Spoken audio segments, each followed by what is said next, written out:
in the stillness of a spring dawn in the year 1623, when the Bosphorus was wrapped in silver mist and the call to prayer had not yet risen from the minarets, a sound shattered the fragile silence of Topkapı Palace. It was no flute or drum, no clash of sword or armor. It was a piercing cry, raw, desperate, filled with terror so deep it seemed to tear through the marble itself. The scream belonged to a girl, not a servant caught stealing bread, not a prisoner dragged in chains from the dungeons, but a princess, Fatma Sultan, daughter of the Ottoman throne, blood of emperors, heir to centuries of conquest. She was only 15, her voice, trembling with fear, ricocheted through the gilded corridors like icy blades, freezing even the eunuchs posted as guardians. These men, hardened to whispers of torture and intrigue, recoiled as if struck. None dared to enter. For this was not a moment they were allowed to witness. That morning would not be recorded in the official chronicles. No court historian would dip his pen into the ink of her pain. What happened within those walls was forbidden to name, forbidden to acknowledge. To the world outside, the palace still gleamed with splendor. Its domes and courtyards glowed like the very heart of paradise. But inside, in chambers veiled with silk and guarded by silence, a truth unfolded that the empire would spend centuries burying. Fatma's cries did not come from wounds of the flesh. They came from something far more devastating, the beginning of a ritual, an imperial practice carved into tradition, polished across generations, perfected in cruelty. It was not written in law, not proclaimed in decrees. It lived in shadows, whispered only among those who served the harem, and its purpose was simple: to break the daughters of the Sultan before they ever stepped into the role destiny had assigned them. For more than 600 years, this hidden machinery turned royal girls into instruments of obedience. Wrapped in jewels, perfumed with incense, presented to the world as figures of majesty, they were in truth prisoners of a ritual so sinister that even the empire's fiercest enemies would not have wished it on their daughters. It was a price every princess was forced to pay, in silence, in submission, in the surrender of her very soul. History tried to erase it. Gilded manuscripts spoke, instead of feasts and alliances, of noble marriages and glittering dowries. But the archives whispered a different tale. Secret medical notes, forbidden testimonies, and forgotten reports have surfaced in recent years, revealing what truly echoed behind the palace walls. And at the center of those revelations stands Fatma Sultan, the girl whose scream at dawn still echoes across centuries.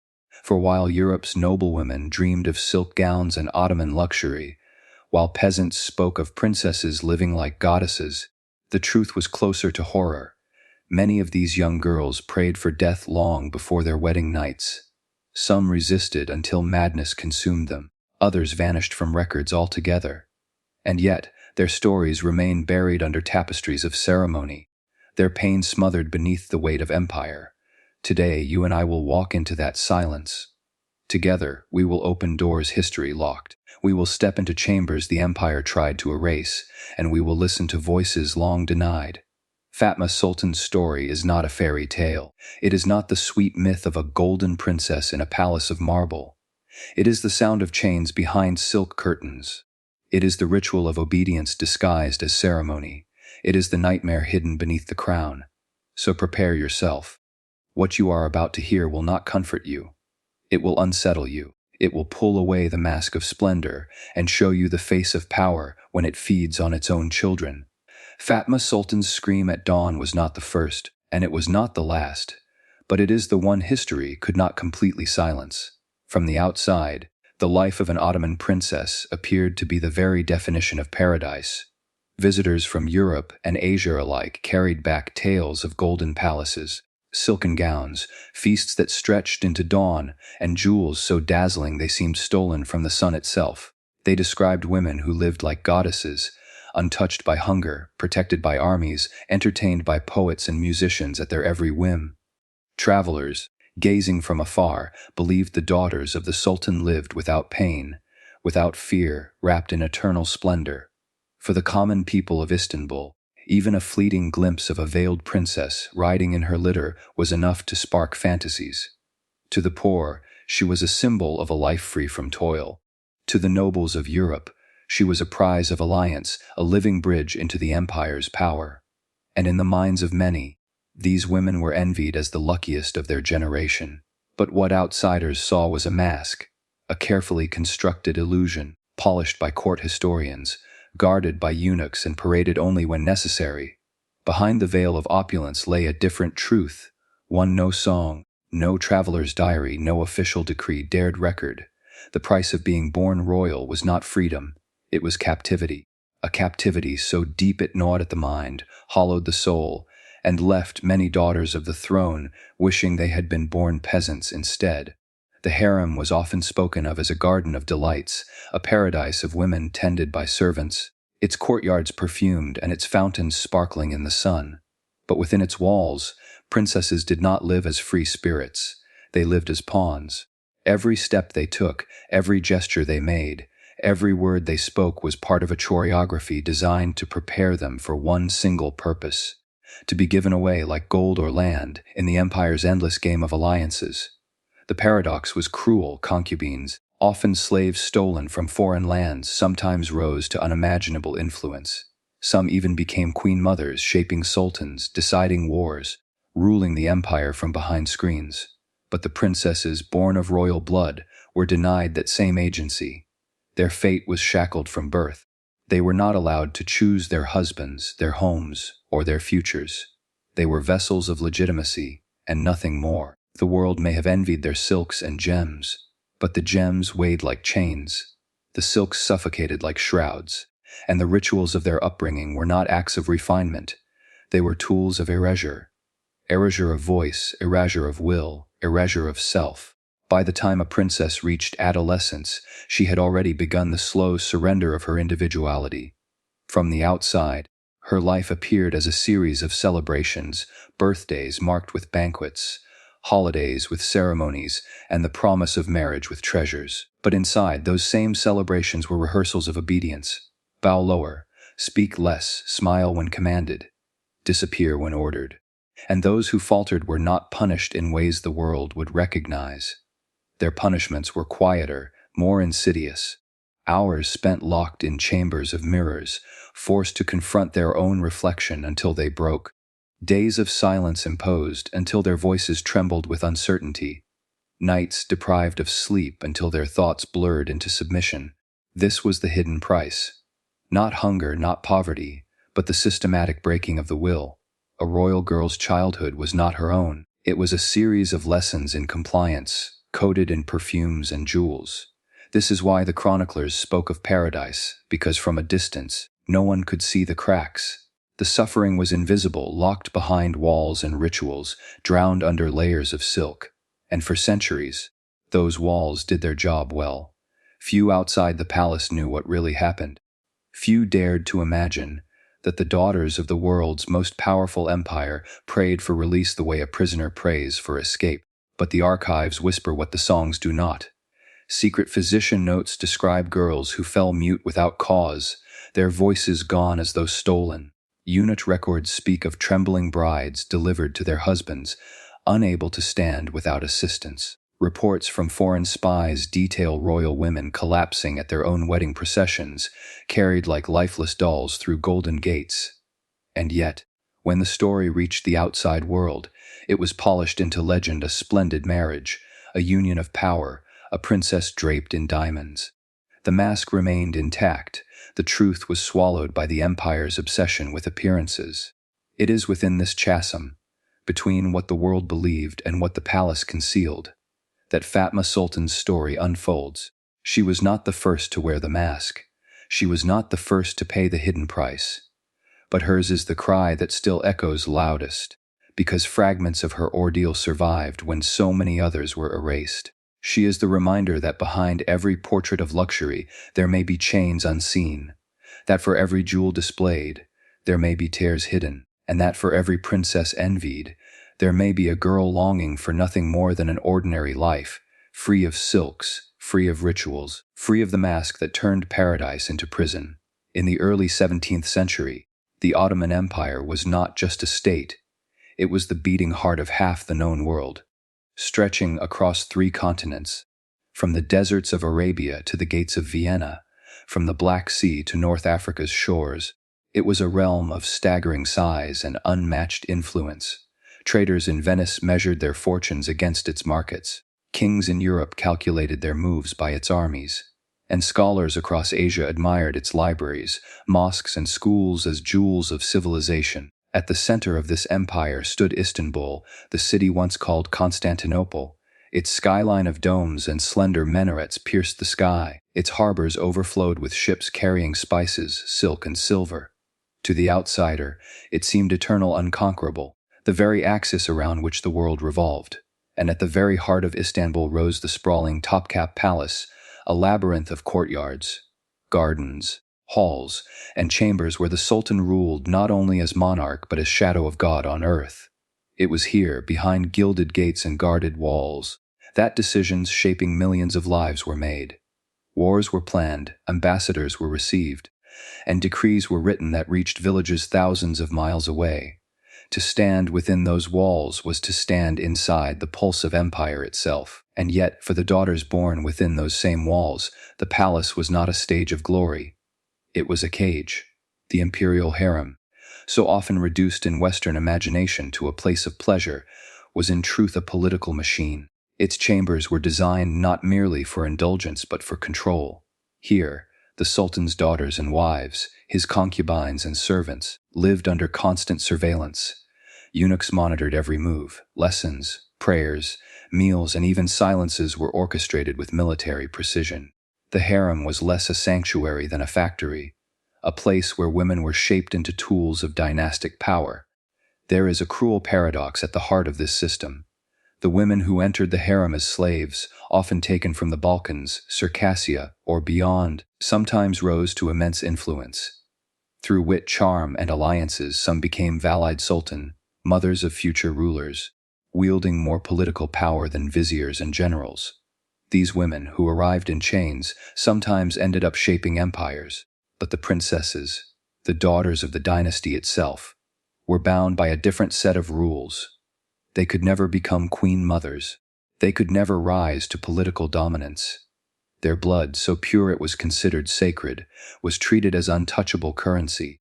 They were reserved for one function, to be married off as living bonds of loyalty, cementing ties with powerful pashas and governors.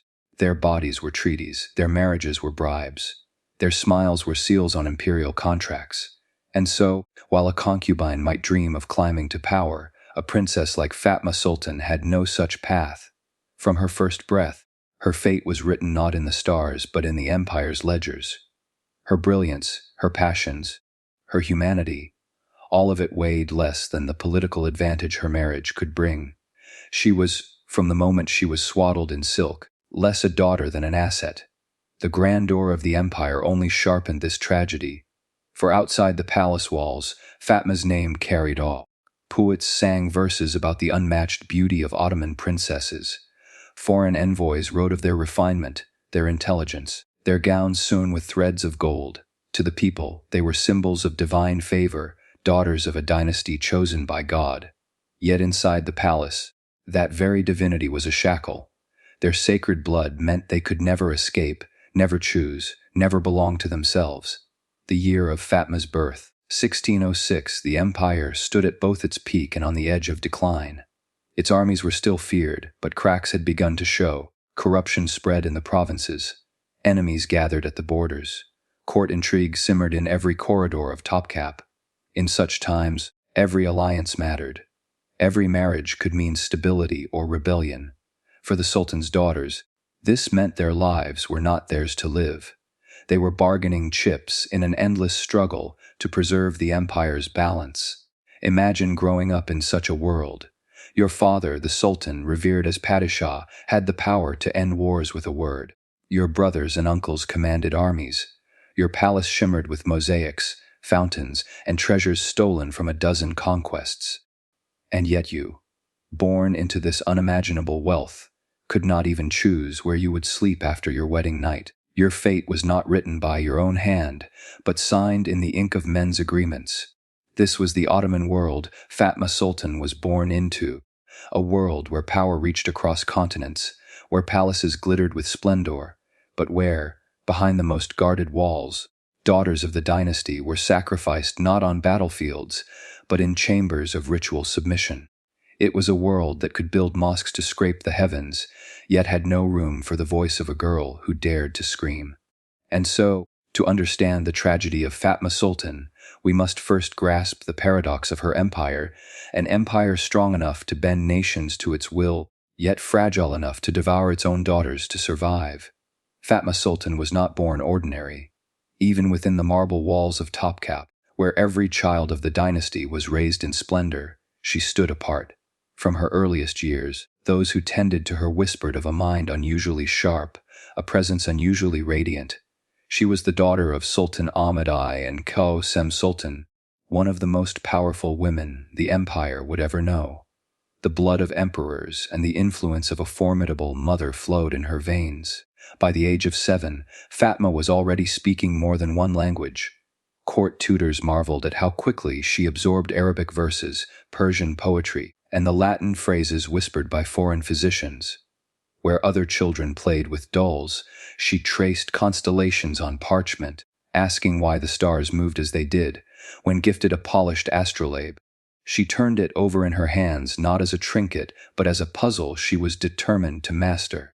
Poets who visited the palace compared her curiosity to a flame, always restless, always reaching higher. Calligraphers taught her to hold a reed pen, and soon her hand glided with precision across parchment, leaving behind lines so graceful they were said to rival those of master scribes. She listened to musicians in the courtyards and memorized the scales after hearing them only once.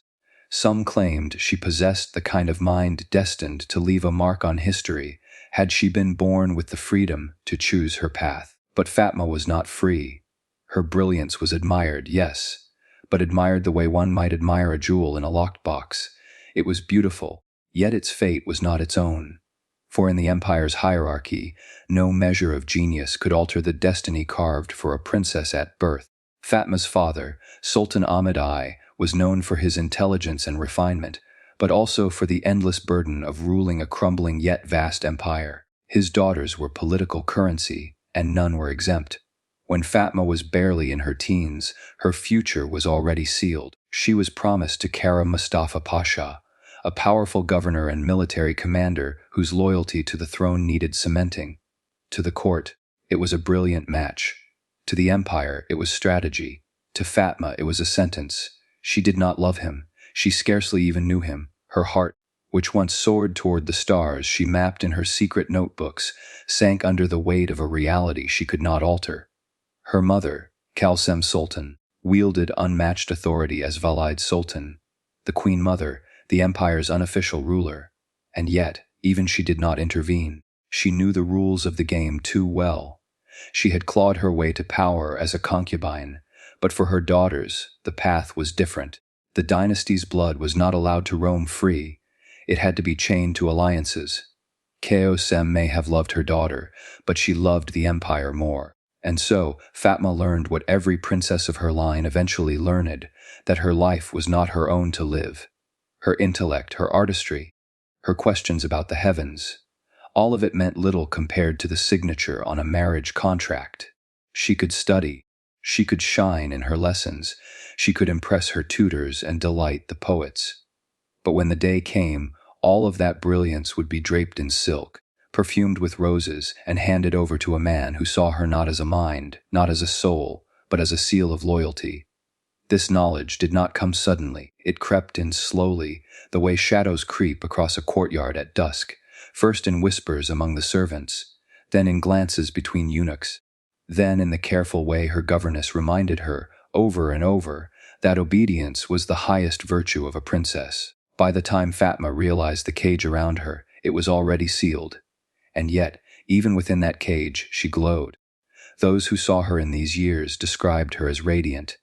A girl of 16 who carried herself with the dignity of a queen, whose eyes still burned with questions she dared not ask aloud. But beneath that grace was a growing dread, for she knew the day was coming when her books would be taken from her, when her questions would be silenced, and when her life, once so full of promise, would be reduced to a ritual. Fatma Sultan was a child of brilliance. But brilliance in the Ottoman dynasty was not salvation. It was tragedy, for the brighter the jewel, the heavier the chains. The wedding of a princess was not a simple union. It was an imperial transaction, a contract sealed with bloodlines and veils of obedience. And before that contract could be fulfilled, every daughter of the Sultan had to endure the ordeal known in whispers as Terbai-i Mubarak, the sacred education. It was sacred not because it elevated the girl, but because it destroyed her. This was no education in knowledge or wisdom. It was an education in obedience, the art of silence, the science of surrender. It was a process perfected over centuries, so finely tuned that even the most spirited princess emerged from it a shadow of herself, emptied of resistance, for the empire could not risk that its daughters, symbols of dynastic power, would shame their family, resist their husbands, or dare to carve their own path. They had to be molded, shaped, broken. And so Fatma Sultan, at 15, was led into that labyrinth of training, where every step stripped her of herself. Her ordeal began in the Angelino Dockery, the bridal chamber. From the outside, it was magnificent. Persian carpets underfoot, ebony panels polished to a mirror like sheen, golden incense burners releasing clouds of sandalwood and ambergris. But its beauty was a mask. The chamber was not a sanctuary, it was a prison. Every object in the room whispered of duty. Every detail reminded Fatma that she belonged not to herself, but to the empire. At dawn, she was woken by attendants and dressed in simple white robes. From then until noon, she was drilled in endless gestures of reverence. She learned to bow in 18 distinct ways, one for greeting her husband, another for serving him, another for lying down in submission, another for waiting silently by his side. Her very walk was reconstructed. No longer could she move naturally, freely. She was forced into the art of yeri sesses, silent walking, where each step was measured, the head tilted at exactly 30 degrees, the hands clasped low against her body. Her body was remade into a choreography of obedience, and then her voice was stripped away. The most brutal part of this training was the shrinking of her vocabulary. Fatma had been a child of words, fluent in 4 languages, a poet, a debater. But in the sacred education, language was dangerous. Language meant thought. Thought meant rebellion. Her tutors reduced her speech to 43 approved words. Yes, no, I obey, I am grateful, forgive me, have mercy, I accept, that was all. Nothing of philosophy, nothing of curiosity, nothing of stars or poetry. When Fatma accidentally spoke a word not on the approved list, she was punished, sometimes with fasting, denied food until her lips trembled, sometimes with solitary confinement, locked in a dark corner of the harem with only her fear for company, sometimes with public humiliation, forced to bow until her knees bled before eunuchs and other women. Every slip was noted, every act of resistance recorded in secret ledgers that would later be reviewed by the court. Her mother, Fatma Sultan, even presided over some of these tribunals, and when Fatma looked at her mother for pity, she found none. Fatma did not see her daughter in those moments. She saw only a coin of empire, a piece on the board of dynastic politics. But the worst was yet to come. Beneath the palace, in chambers few dared speak of, stood the Jerdek Odalar, rehearsal rooms of the wedding night. Within them were wax mannequins, life-sized figures crafted by Venetian artisans, designed to mimic the shape of the human body. It was here that Fatma was forced into the most harrowing part of her preparation. She was ordered to rehearse gestures of intimacy, instructed in acts she could not yet comprehend, her every reaction carefully observed by stern instructors. Tears, resistance, trembling, all were marked down in the ledgers. The more she resisted, the harsher the conditioning became. A gentle refusal might earn a day of fasting. Tears might mean being restrained and forced to repeat the motions until exhaustion left her numb. Eventually, the goal was achieved, her body obeyed while her mind retreated into silence. This ritual had one aim: to sever the link between desire and will, to ensure that on her wedding night she would not resist, no matter what awaited her. For the empire demanded not just obedience in public life, but in the most private chamber of all. A week before the wedding, Fatma was transferred to the Gelin Kakyayu, the bride's pavilion. Here, the walls themselves seemed to conspire against her. Heavy tapestries depicted ideal wives, obedient, fertile, silent.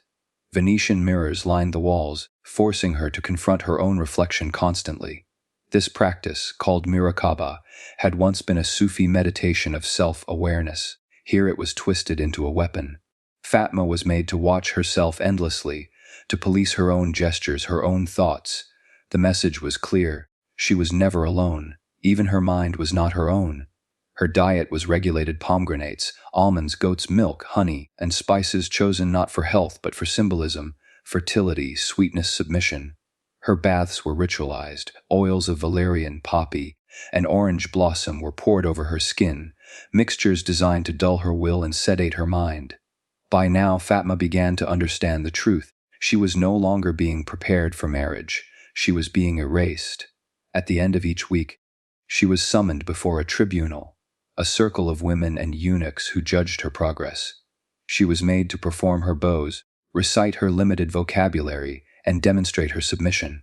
If she hesitated, punishments followed.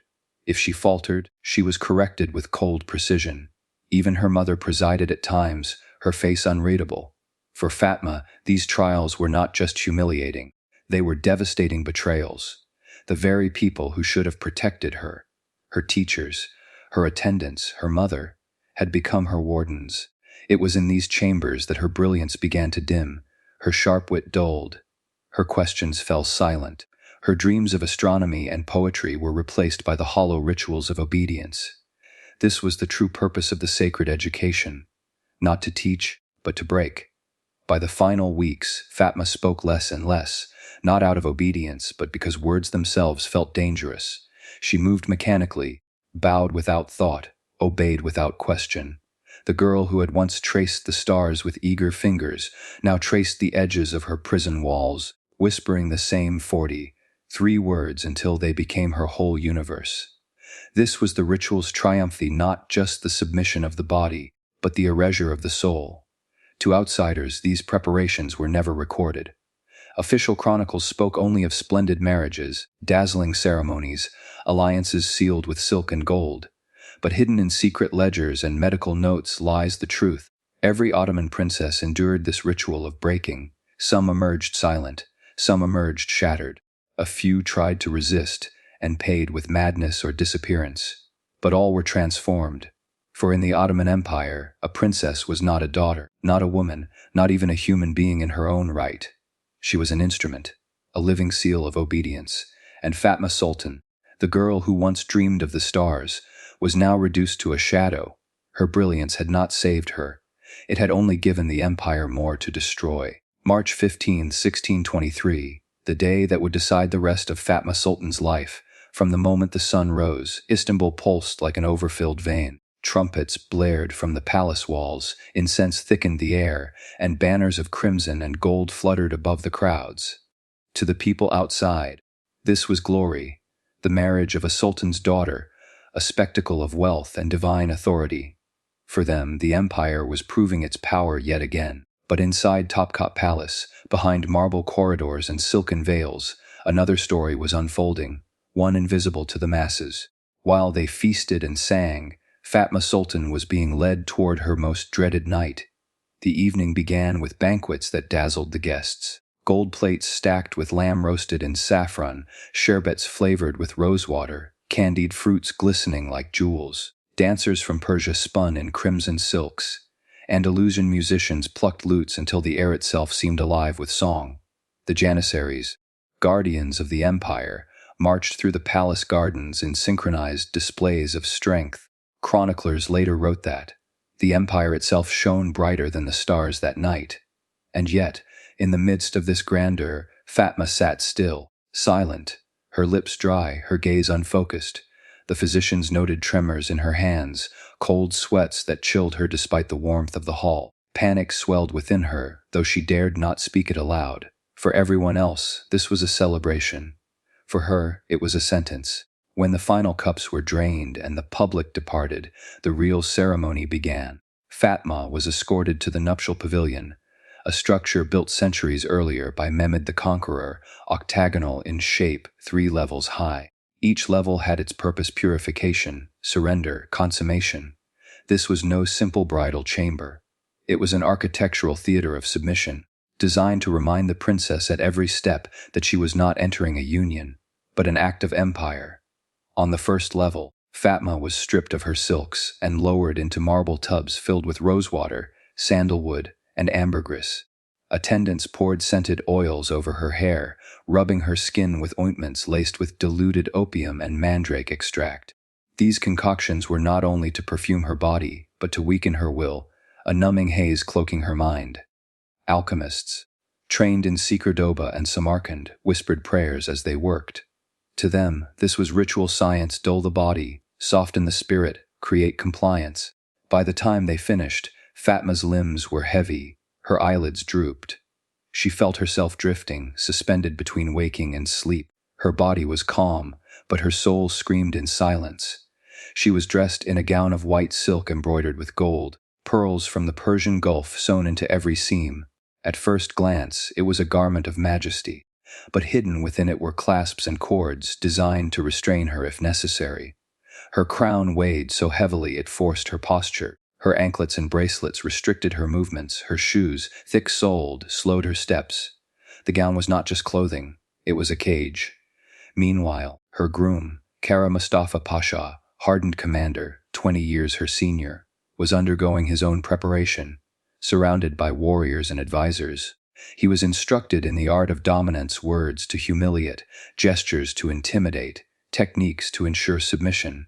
He was taught not to woo, but to conquer. For in the empire's eyes, a princess was not a bride. She was territory to be subdued. Finally, Fatma was led to the third level, Sif Kat, the chamber of consummation. The walls here were draped in tapestries not of romance but of conquest. Images of armies victorious, cities burned, captive queens kneeling before Ottoman sultans. The message was brutal and clear: what happened here was not love, not intimacy, but domination.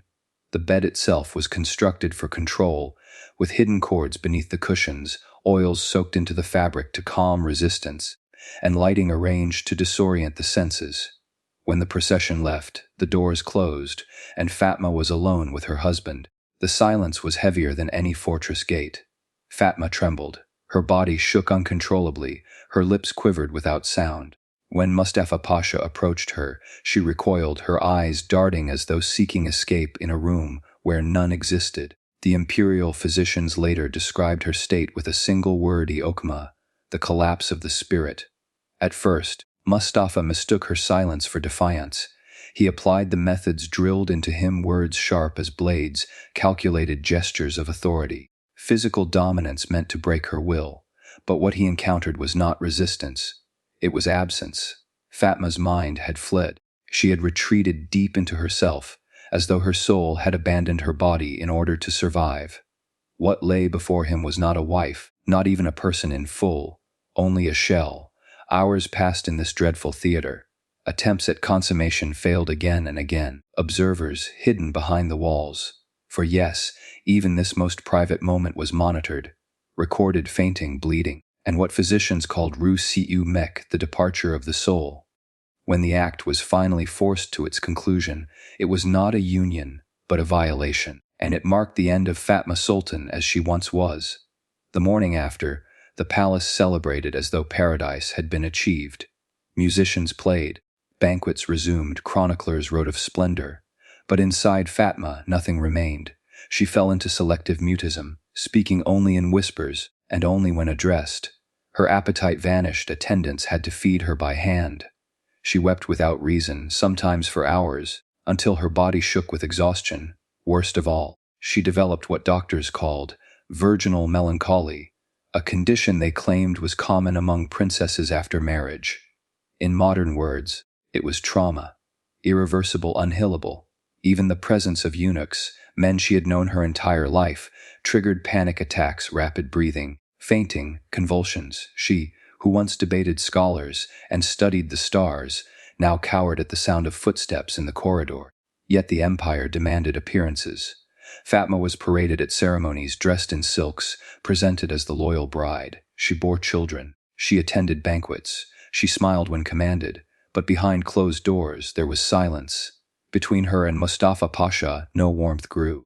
He buried himself in endless campaigns and, later, opium, perhaps seeking escape from the guilt of being the instrument of her destruction. She remained a hollow figure, her brilliance extinguished, her body alive but her soul absent. This was the true cost of the ritual, not just obedience, not just submission, but erasure. Fatma Sultan's wedding night was not an isolated tragedy. It was a reflection of a system repeated for generations. Dozens of princesses endured the same ordeal. Some emerged mute, some mad, some vanished from the records entirely. History celebrated their marriages as symbols of power, but in truth they were sacrifices, young women consumed to preserve alliances, to secure loyalty, to maintain the empire's grandeur. The empire broke its own daughters, and it broke Fatma most of all. When the doors of the nuptial pavilion closed that night, Fatma Sultan entered as a daughter of the empire. When they opened again, she emerged as something less than human. In the first days after the ordeal, her attendants noticed an unsettling change. The Fatma who once debated the movements of the stars and memorized Persian couplets now sat in silence for hours, staring at the marble floors as though they concealed another world. She flinched when touched. She wept without provocation. She often whispered prayers under her breath, not out of devotion, but as if reciting them kept her mind from shattering. The palace physicians gave her condition a name, Hazani B. Khair, the Virgin's melancholy. To them, it was a known affliction of royal brides, a kind of inevitable collapse after the violence of marriage, but they treated it as an inconvenience rather than a wound. They prescribed music, rose sherbets, and opiates, as though grief could be drowned in sweetness. None of it restored her spirit. Her husband, Kara Mustafa Pasha, did not love her. Perhaps he could not. For him, Fatma was not a wife but an imperial bond, a contract of loyalty sealed in flesh.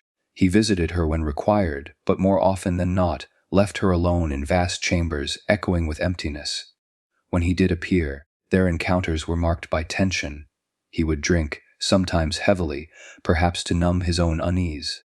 He had fulfilled his duty as the empire demanded, but he also bore the knowledge that he had crushed the brilliance of a girl barely past childhood. Their conversations were short, their silences longer. He spent more nights with soldiers and courtiers than with the bride chosen for him. For Fatma, this absence was not relief, it was abandonment. She had been forced into submission and then left to rot in silence. The greatest tragedy was not in what was done to her body, but in what was killed within her mind. The girl who once traced constellations now covered her windows to avoid the sight of the stars. The scholar's pupil who once devoured manuscripts now turned away from books as though letters themselves mocked her. Even calligraphy, her pride, fell from her hands. The reed pen, once so natural in her grasp, slipped from her trembling fingers. In place of brilliance came fear. She avoided the presence of men entirely, shrinking behind veils and screens, even before eunuchs. She recoiled at the sound of boots in the corridor, mistaking every footstep for an approach she dreaded. The empire had succeeded in what it intended. It had broken her into silence. But in doing so, it had erased a mind that could have illuminated its own future. Yet in public, Fatma was forced to wear the mask. She was paraded at feasts, displayed at processions, dressed in gold, threaded silks and jeweled crowns so heavy they left bruises at her temples. Chroniclers recorded her beauty, her modesty, her obedience, the very virtues drilled into her since childhood. To the empire, she was the perfect princess. To herself, she was already a ghost. Even when she bore children, the court celebrated her as a vessel of continuity, a womb that secured the dynasty. But in her private chambers, she rarely held her infants. Sometimes she refused to speak their names. Some whispered she feared they would grow to suffer the same fate, pawns in an endless cycle of power and sacrifice. Time blurred. Weeks became months. Months became years, and Fatma faded into obscurity. She was not remembered for her intellect, her artistry, or her voice. She was remembered for being married, for being consumed by the machine of empire, and for being silent afterward. Her later life is a fog in the historical record, a deliberate silence. Chroniclers of the empire did not linger on broken princesses. They praised victories in battle, new mosques, rising alliances. The women who suffered in gilded cages were footnotes, if mentioned at all, And so Fatma became what the empire required her to be: a symbol, not a person, alive but absent, breathing but gone. Fatma Sultan's story is not only history, it is a mirror. It shows what happens when brilliance is treated as a resource to be consumed, rather than a light to be nurtured. It shows how power, when unchallenged, devours even its own children. She had the mind of a scholar, the spirit of a poet, the grace of a queen, yet the empire saw only an asset, to be traded, silenced, and erased. Fatma lived, but she did not live, and in that, perhaps, lies the cruelest lesson of all: that death is not always the end. Sometimes it begins while the body still breathes. History rarely remembers Fatma Sultan. In dusty Ottoman chronicles, her name appears only in passing. A daughter married to Kara Mustafa Pasha, a princess who fulfilled her duty.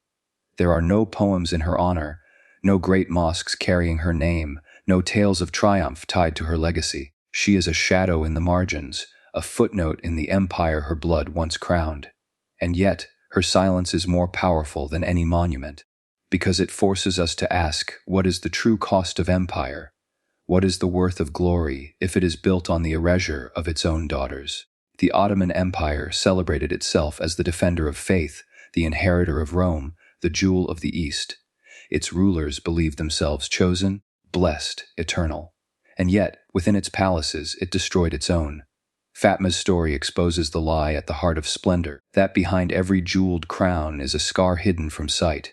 Behind every celebration of conquest is a child silenced. Behind every banquet of gold is a girl weeping into her hands. Her life is proof that empire is not measured only in cities captured or mosques razed, but in the lives it consumed to sustain itself. And the empire consumed her completely. Fatma Sultan could have been more. She could have been a scholar, a poet, a voice of diplomacy, even a ruler. She had the brilliance, the curiosity, the mind of someone who could have left her mark on history. Instead, history left its mark on her, as a brand, as a wound. That is the tragedy, not that she died, but that she lived without ever being allowed to live. That the empire reduced her from a soul into a symbol, and from a symbol into silence. And this lesson does not belong only to the Ottomans. It belongs to every age, every empire, every system that sacrifices individuals for the illusion of power. The same machinery repeats itself across time, in palaces, in boardrooms, in governments.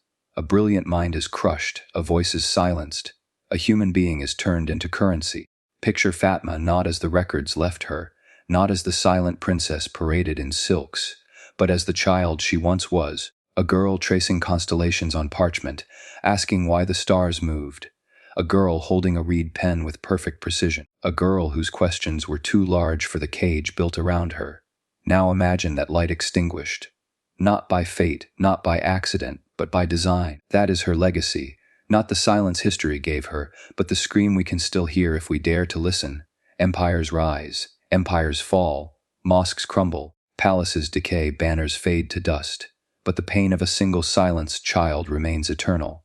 Fatma Sultan is not a relic of the past. She is the warning of every future. Because the truth is this: no empire is as powerful as it claims if it must sacrifice its daughters to survive. They tried to erase Fatma Sultan.